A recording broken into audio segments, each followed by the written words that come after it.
اب اگر وہ تسبیح کرنے والوں میں سے نہ ہوتے فلولا انہ کان من المسبحین للبث فی بطنہ الی یوم یبعثون، تو قیامت کے دن تک اسی مچھلی کے پیٹ میں رہتے۔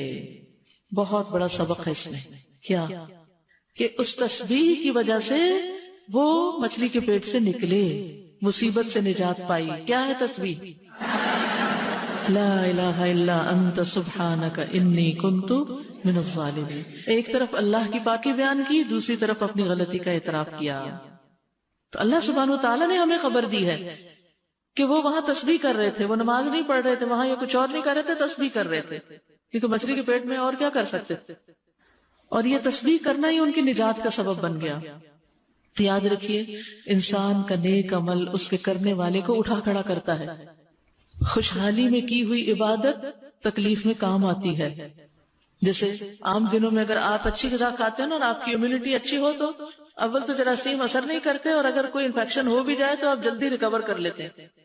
ادروائز کیا ہوتا ہے، اسی لیے آپ دیکھیں کہ بڑھاپے میں ریکوری بہت لیٹ ہوتی ہے، کیونکہ طاقت نہیں ہوتی جسم کے اندر، جسم خود فائٹ کرتا ہے نا بیماریوں سے، تو کر نہیں پاتا۔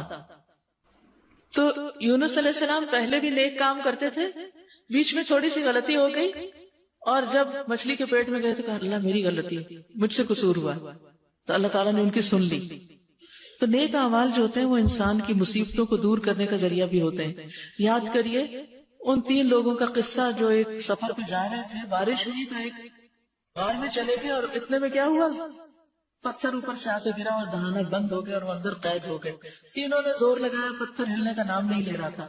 اب موت یقینی تھی تو انہوں نے کیا کرنا شروع کیا، دعا کرنی شروع کی۔ دعا کیسی کی؟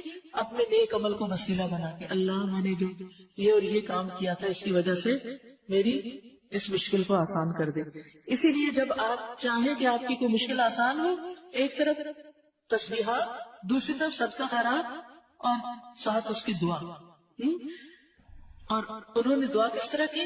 حدیث میں آتا ہے اللہم ان کنت تعلم انی فعلت ذلک ابتغاء وجہک فافرج عنا، اے اللہ اگر تیرے نزدیک یہ کام میں نے تیرے چہرے کی خاطر کیا تھا، خالص نیت سے کیا تھا، تو اس کی وجہ سے اس چٹان کو آپ ہٹا دیجئے۔ چنانچہ وہ چٹان ہٹا دی گئی۔ تو نیک اعمال انسان کے لیے دنیا میں بھی بڑی بڑی چٹانوں کو ہٹانے کا ذریعہ بن جاتے ہیں۔ ہم اکثر کہتے ہیں نا بندش ہے، رکاوٹ ہے، کہتے ہیں نا، کوئی بندہ ہی ہوگا جو کہے کہ کوئی رکاوٹ نہیں ہے میری زندگی میں۔ کوئی کچھ بھی نہیں کر سکتا، آپ ٹھیک ہو جائیں خود۔